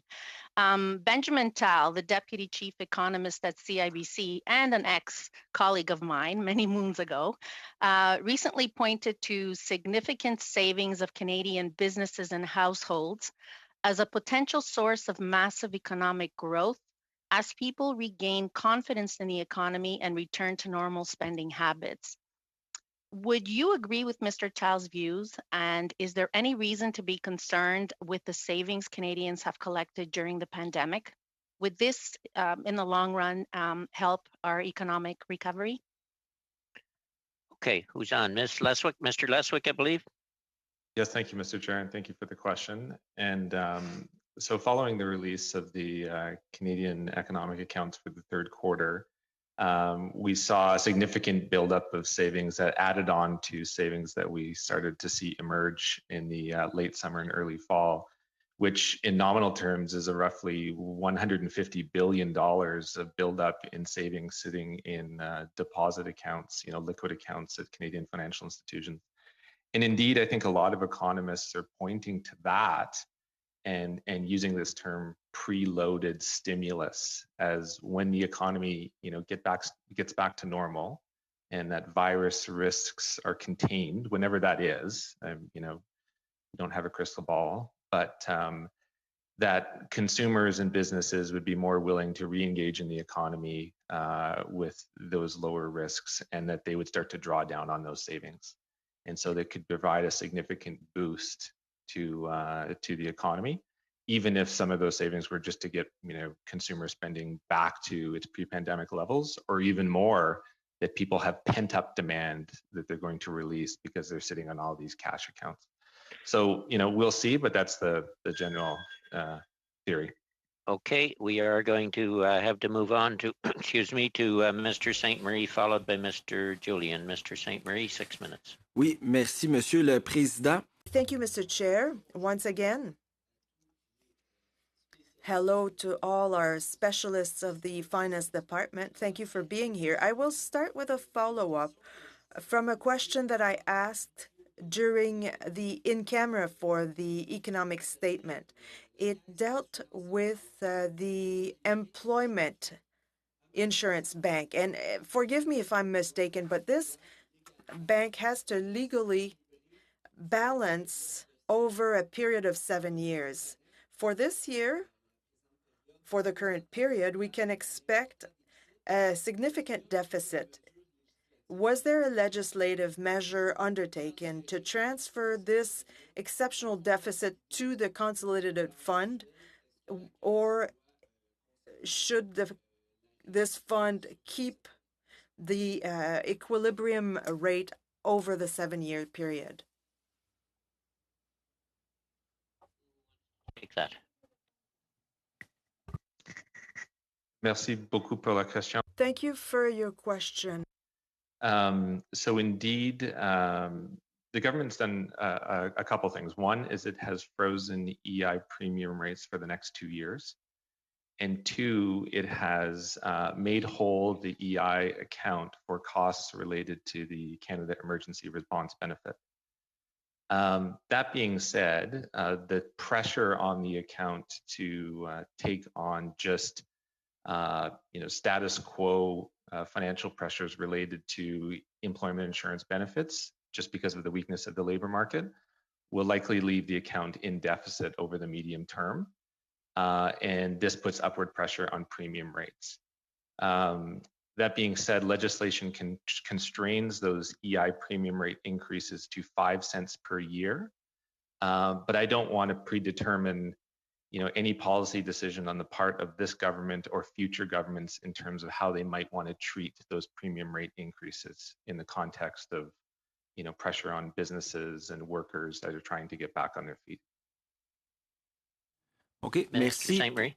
Merci pour la réponse. Thank you for your response. So if I am to understand correctly, there are measures that could be taken, but since it hasn't been done, we can expect an increase in the rates to rebalance the deficit over 7 years? Yes, thank you for the question, Mr. Chair. That is the policy setting right now, but I just want to emphasize that the government has been sensitive to the pressure of rising EI premium rates and has frozen the rate for the next 2 calendar years, giving itself some runway to consider the recovery path and where workers and businesses may be in, let's say, 18 months before it sets, in stone premium rates beyond that time frame. OK, ben je vous remercie beaucoup. Thank you very much. That's very clear. My next question. Dès le début de la pandémie. My next question is this. At the beginning of the pandemic, a measure was put in place for the seniors concerning fares. Or RRSPs being transformed. So now those seniors who had an RRSP can withdraw only 75% of the usual required minimum. We were giving them a gift of 25% to help them out. So that measure was put in place. But we have a certain number of citizens saying, well, since we didn't know that the pandemic was coming, we've always withdrew 100% of the minimum. And then the measure arrived in March, and now they say, so as not to be disadvantaged compared to the other seniors who have to withdraw their income and who were able to benefit from that measure, they would like to be able to reimburse before the end of the year the 25% so as to have the same advantage as the other seniors who were able to withdraw only 75% because they withdrew after the measure was put into place. So now I understand that this is no doubt a political or a policy question, but do you see any technical difficulties on this, on the achievement of this? If there was such a policy, do you think that it could be realistic and that the seniors wouldn't feel disadvantaged then?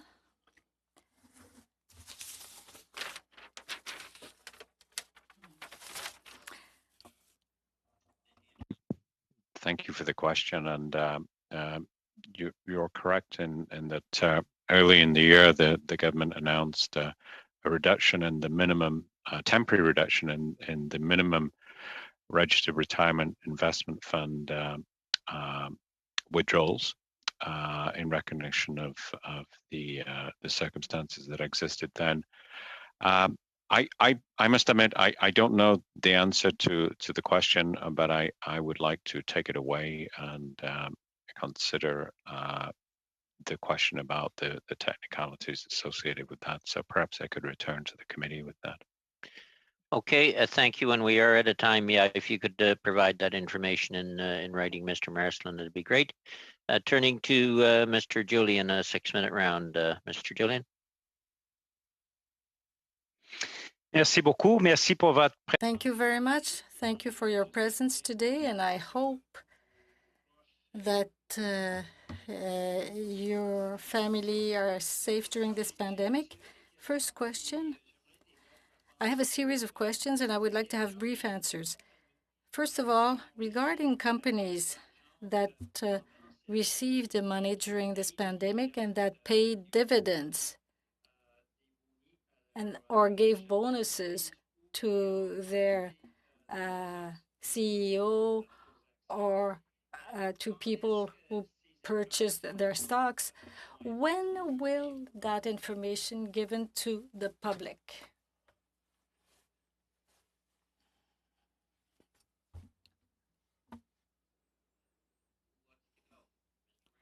Yes, thank you for the question.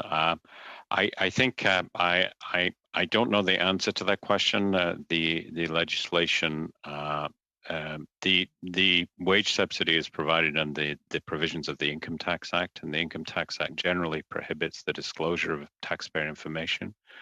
There is an exception with relation to the name of those employers who receive the wage subsidy, but just the name, just to identify them. So that's the way the law stands, and as to when that information is made public, I don't have that information. Okay, my next question then is around some of the issues we talked about with the minister, the wealth tax that other countries have put into place to pay for COVID relief and COVID supports, excess profits tax, and which we had in the Second World War, which helped to ensure that there wasn't the profiteering that we're certainly seeing through this pandemic, and also the web giants who are living a tax-free holiday right now while so many Canadians are suffering. I'm wondering if the Ministry of Finance has done projections or an evaluation of what amounts would be brought in so that we can invest in the benefit of Canadians through those three measures. Certainly the PBO indicated that wealth tax on the model that the NDP proposed in the last election would be $5.8 billion in year one, moving to $11 billion. But I'm interested if the Ministry of Finance has done evaluations of the impacts of each of those measures that would help to shore up the revenue side and ensure that we have the wherewithal to provide supports to people through the pandemic and in the period afterwards. Mr. Marsland, again. Thank you for the question. The department does all kinds of analysis all the time, but in terms of costing particular models, I'm not aware that we have costed any specific model. And of course, the revenue implications of any particular policy depend very much on the design of that policy and the parameters put forward. If any others with the department want to come in, just either yell or raise your hand. We're working under different circumstances. Not take this time from you, Peter, but I forgot to give a heads up for the following this round. Mr. Falk and Mr. Kelly will be splitting the next round. Mr. Julian.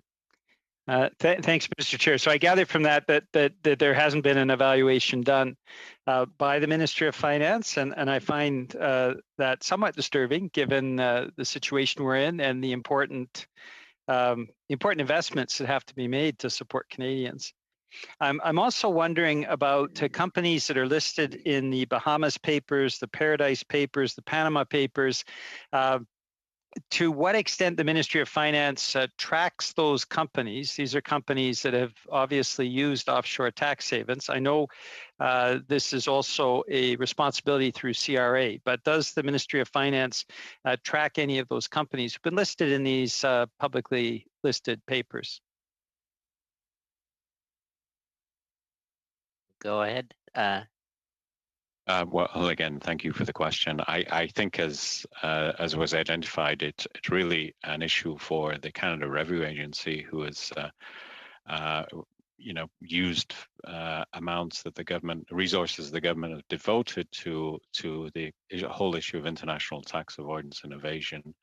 The beefed up resources and efforts in that area over recent years, and recent budgets have dedicated funds towards those efforts. Thank you for your answer. CRA came before this committee and threw up its hands and said it didn't have the tools to actually crack down on overseas tax havens and the very profitable companies that use them. Again, a bit disconcerting that we're not thinking of the revenue side for resources.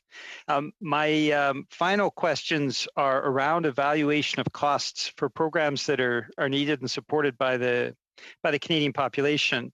Has the Ministry of Finance done an evaluation of what the cost would be of putting in place a universal publicly administered pharmacare program? The PBO has done its cost estimates. I'd like to know whether the Finance Ministry has done the same, and full implementation of national child care over a number of years, and what the cost implications would be for that. Thank you, You're Mr. on. Chair. Okay, there goes Yep. Miss Williams. Yeah, Go Ms. ahead. Williams. Thank you very much for the question. In terms of costing that has been done for pharmacare, Budget 2019 announced the costing that has been done to date. This was $500 million to set up a drug agency, and then also funding for a strategy for high-cost drugs for rare diseases. And the fall economic statement announced that Health Canada is going to start consultations soon in terms of the development of the strategy. That's the costing that has been undertaken to date on pharmacare. Last question, Peter. We're a little over. Well, thank you. The other was childcare and full implementation of national childcare. Childcare advocates have talked about $2 billion that would need to be made available immediately as the first step to putting in place a national childcare program. Has there been an evaluation by the Ministry of Finance to show that the amount of investments required to ensure that we do have a national childcare program in this country? The department that's responsible for childcare is Employment and Social Development Canada. I believe that work is underway in that department right now. But there was initial investments that were announced, as the minister mentioned, in the FES last week. But the ongoing costing and analysis for an early learning and childcare comprehensive program, that's been undertaken by ESDC. Okay, thank you. Then we'll go on to, I have on my list, and I could be wrong, folks, Mr. Falk for 3, and then Mr. 2.5 and 2.5. Mr. Falk and Mr. Kelly. Mr. Chair, just a correction. I'll be taking 4 minutes, and Mr. Polyev will take the final minute. Okay. Thank you. Thank you, officials, for joining us here today, and thank you for the answers that you've been providing. The Bank of Canada is your bank. I'm just wondering if you can tell us what guidance the bank has provided you in drafting up your budget. Mr. Marsland or Mr. Go ahead, Mr. Leswick. Thank you, Mr. Chair. Thank you for the question. I mean, I can be brief. We don't consult the bank in terms of what the government's program and. Point d'ordre, Monsieur le Président. Point of order, Mr. Chairman. The interpreter cannot interpret. The sound is inadequate. Hold your mic there close. The translation didn't come through and start over. Sorry, I apologize for that disruption. I'll get a new microphone. We don't. The Department of Finance does not consult the bank on program or fiscal policy dimensions of what it intends to publish in the budget. I can turn it over to Mr. Halverson. I mean, obviously, the Bank of Canada is our fiscal agent and manages or operationalizes the government's debt management strategy. But I think that's entirely different from the thrust of the question, if I understand correctly. Mr. Halverson, go ahead, Mr. Halverson. Thank you. Thank you, Chair, and thanks, Nick. And I think you've said it. So the government uses the bank as its fiscal agent, and as it puts together the debt management strategy, as it undertakes consultations with the market, it does work with the bank on that aspect of the plan. And so questions around debt management. Okay, very good. But they've not provided the department with any specific guidance. Mr. Halverson? I'm sorry, just if I might ask a question of clarification, is it more on debt management or more on the matters that my colleague, Mr. Leswick, was surfacing around the fiscal plan? Well, it would be on debt management. What kind of guidance do they provide you? The Bank of Canada, because they work as our agent, they provide us with intelligence in terms of what they're hearing from the market, and our officers work in conjunction with theirs on consultations. Okay. In the economic update, the government indicated that they will return to a prudent and responsible fiscal path based on long-term fiscal anchors when the economy is more stable. What are the indicators the department is looking for that would confirm to you that the economy is stable? stabilized? Thank you for the question, Mr. Chair. And as the minister outlined, the Point d'ordre encore, Monsieur le Président. Point of order, Mr. Chair. I apologize once Yeah, okay, again. there you go, Mr. There we go. Leswick.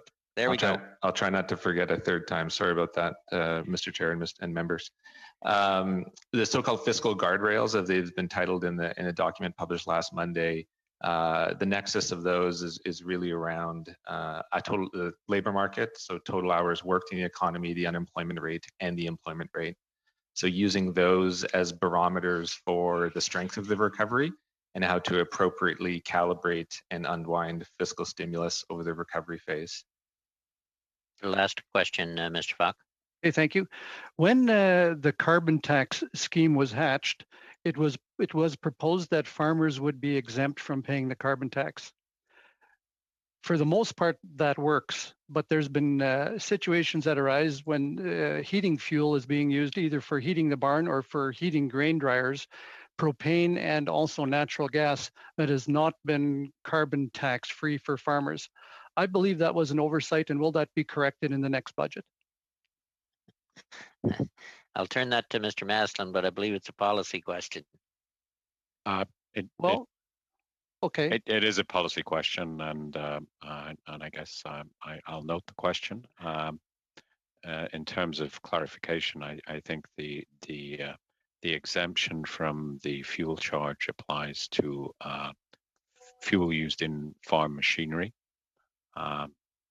typically, of course, oil and diesel, typically. Okay, I would refer you, Mr. Marsland, to a debate in the House the other day on that subject, in which that came up very vividly, the added cost of drying grain and heating barns. Okay, Mr. Polyev, you got, we're a little over, but I said I'd give you a minute. You got a minute. Yes, I'd like the officials to tell us how much debt the government will add this year, and how much will the Bank of Canada's holding of government debt increase and in this fiscal year. And while they are searching for those numbers, I'll just answer the minister's question to me, whether Conservatives believe in the independence of the Bank of Canada. Of course we do. She cites Jim Flaherty. And not only did he believe in the independence of the Bank of Canada, he never funded his deficits by having the Bank of Canada print money to lend it to the government. In fact, throughout the entire Great Global Recession, we never relied on the bank to print cash to fund our operations. That is something that this minister and this government are doing. They are dependent on the bank and therefore cannot be independent from it. So back to my question, how much will the debt grow this year? And how much of that debt is being newly held by the Bank of Canada? You prisoner used your minute for your little speech there, Mr. Polyev, but I'll give them time to answer. Mr. Marsland, or whoever. Yes. And Mr. Halverson, you get your mic off. Are you the one on this one? Hi there. So what I have in front of me, I don't have the growth in debt. I have the gross issuance. Is that of value to you informationally? The growth in the debt of the government of Canada is what I'm looking for. Okay. The published deficit is $380 billion. Would it be fair to say that it's $380 billion?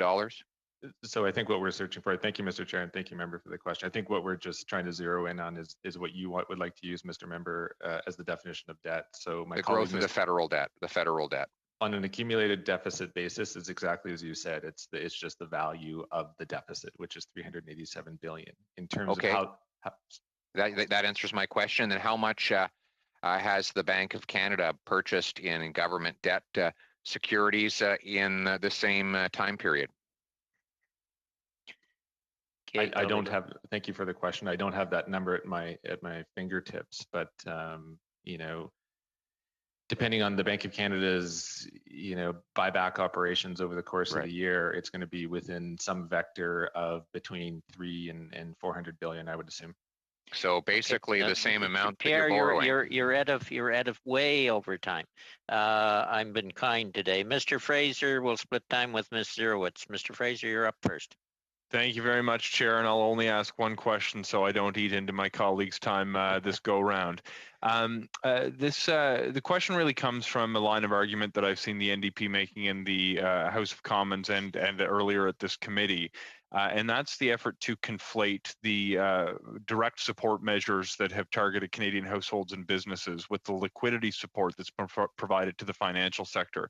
Obviously, the direct support has involved money that the federal government is spending to help particular initiatives, mostly to keep households whole and to allow businesses to keep their doors open or keep workers on the payroll.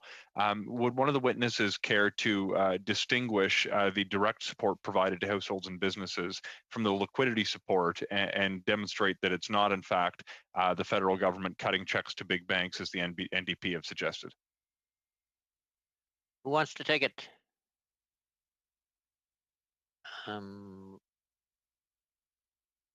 Miss.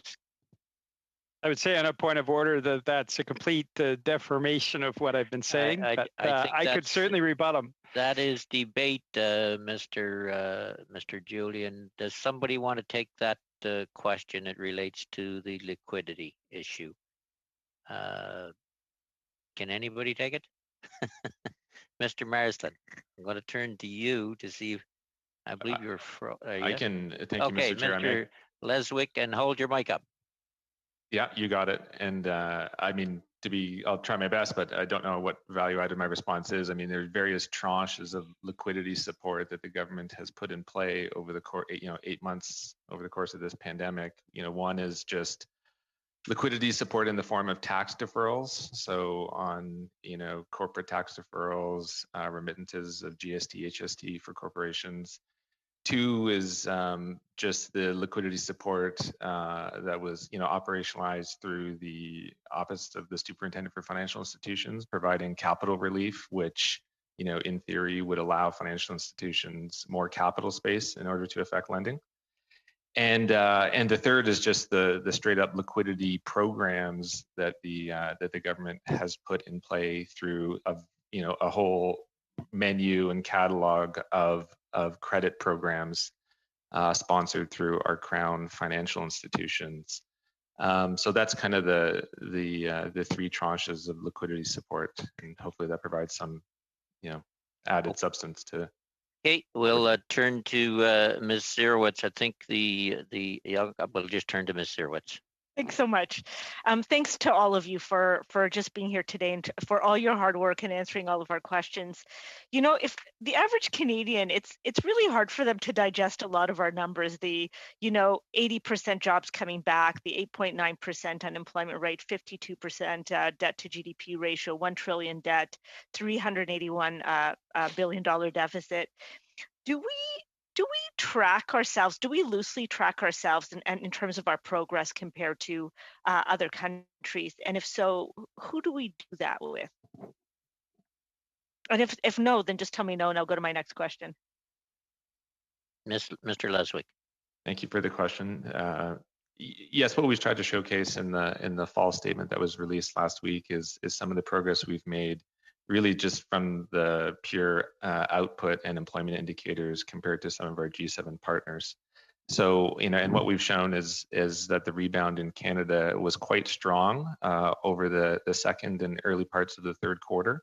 As the minister said, we've recovered over 80% of the jobs lost, and output has bounced back to within 4 or 5% of pre-pandemic levels. So clearly there's still gaps, there's still output gaps and still labor gaps, but I think this puts us, slightly ahead of some of our G7 comparators in terms of the strength of the recovery. But, the handoff is to this, so-called recovery phase where clearly additional fiscal and other policy support is necessary to bring the economy, to get the economy back on track. Great. And if I have time for one more question. You do. You got time for two if you're short. Okay, that's great. So my next question is, we've really encouraged, and I know I've done this, we've really encouraged our businesses to move online. And so are we losing federal tax dollars because we have more businesses moving into the digital economy? So that's my first question. Perhaps I'll answer that, Go Mr. ahead, Chair. Mr. I mean, clearly the digitization of the economy, poses challenges for the tax system, and as I'm sure you saw in the full economic statement, there are three measures proposed in that statement to address some of the sales tax challenges of digital goods and services, of non-resident non-registered suppliers supplying through Canadian fulfillment warehouses, and the use of platforms to supply short-term accommodation. And I think the minister commented on some of the income tax challenges and the efforts underway at the OECD to find common ground, to revisit the international tax architecture, which is predicated on a physical presence in a jurisdiction, to revisit that, to have it adapt to the digitization of the economy and the government's proposed next steps in relation to that. So we're looking at it both from a domestic and international perspective, right? Well, I think the essence of the problem is it's neither domestic nor international, but there is value created in Canada, which isn't necessarily created by entities with physical presence in Canada, and that's really the nub of the problem in terms of both the allocation of tax revenues between countries and ensuring that the businesses operating in Canada through the virtual space appropriately pay or collect tax. Okay, thank you all. We'll go to Mr. St. Marie for 2.5, and Mr. Julian will get to wrap it up with his 2.5. Mr. St. Marie. Oui, merci. Thank you, Mr. Easter. I'll start with a comment. Last spring and over the summer, the Minister of Finance would provide a bi-monthly report. There were 10 produced, and August 6th was the most recent one. I can tell you it was very useful and very interesting. It meant we could follow up on the various policies. It gave us an overview of the situation as a whole, and I want to thank you for that. And I have one comment for Sean, who is here to represent the government. It stopped with prorogation. If this type of tool could be implemented once again, that would be very helpful in our analysis of the policies. And as for our officials from the Department of Finance, based on the data you have, what assessment have you made of the recovery, the rent subsidy, etc., given the most recent data? Are these programs that are working? We hear that there are some failures. For instance, people in the cultural industry, artists, performance, as far as the recovery amount, and also for independent workers, self-employed workers. What do you have to say about those three particular programs? Mr. Marsland. Yeah, perhaps I'll start with the second question and ask colleagues to respond to the rest. But I think the CRA publishes data on the wage subsidy on I think a weekly basis, and clearly many firms, and I think the minister mentioned up to 4 million employees have been supported, or jobs have been supported through that. So on that sense, the support is going out, and I think the committee is very much aware of both the original program and the adjustments that took place in the summer. On the rent subsidy, it's early days. I think the latest data I saw was that applications are coming in and being paid out, but we'd expect there to be a little bit of a lag with that. So I think it's certainly it's successful in the sense that it's been successfully launched and many businesses are applying for it. I think it's probably too early to tell just how many, but I would expect that the pattern would follow that of the wage subsidy. Does anybody else have anything they want to add? We're a little over on Gabriel's time, but we'll take the time. Is that it? Mr. Julian, wrap it up.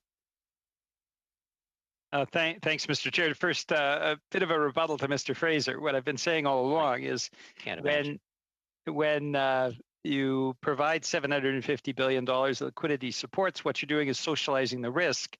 The $29 billion so far during the pandemic that Canada's big banks have earned is privatized profits. So that is my objection, that there are absolutely no conditions banks need to respect, unlike other countries where they have had strict criteria for these kinds of, and this magnitude of support. I would also remind Mr. Fraser that the Liberals were critical when the Conservatives provided $116 billion of liquidity supports back in 2008, 2009.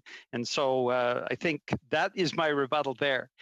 This is the other element of today in terms of financial practices of the government is the PBO's report on Trans Mountain. And what it indicates is that the most likely scenario now is rising prices again, $13.9 billion for construction.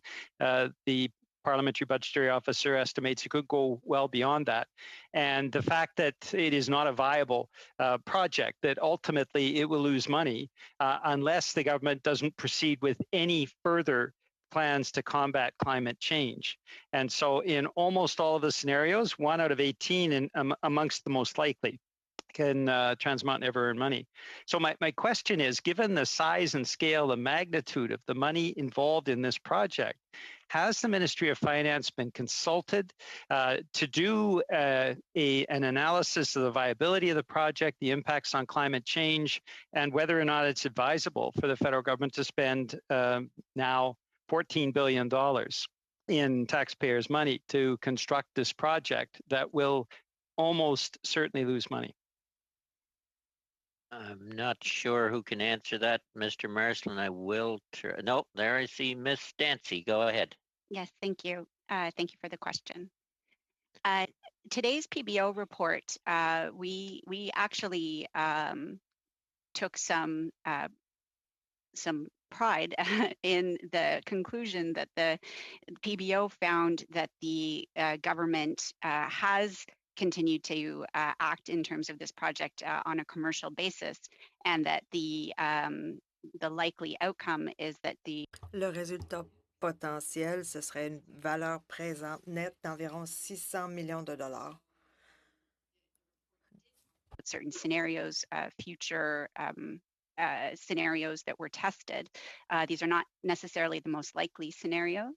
And we also would be able to debate some of those future assumptions in behind the demand forecasts and the usage of the pipeline.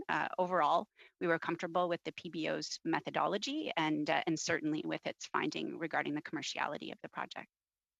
Okay, we will have to end it there. Thank you for that thorough answer, Ms. Dancy, and thanks again to the two officials from the Department of Finance for their very intense work over the last year, and for appearing before the committee and answering whatever questions you certainly could. Some of them reflect into policy decisions, I know, but we've had some. We've been at the odd debate today and a few suggestions, so there's lots of food for thought, I think, for the department to go forward with as well. So with that, committee members, we will meet again on Thursday. And officials from the department, again, thank you for coming and thank you for the efforts you make for Canadians. With that, meeting adjourned.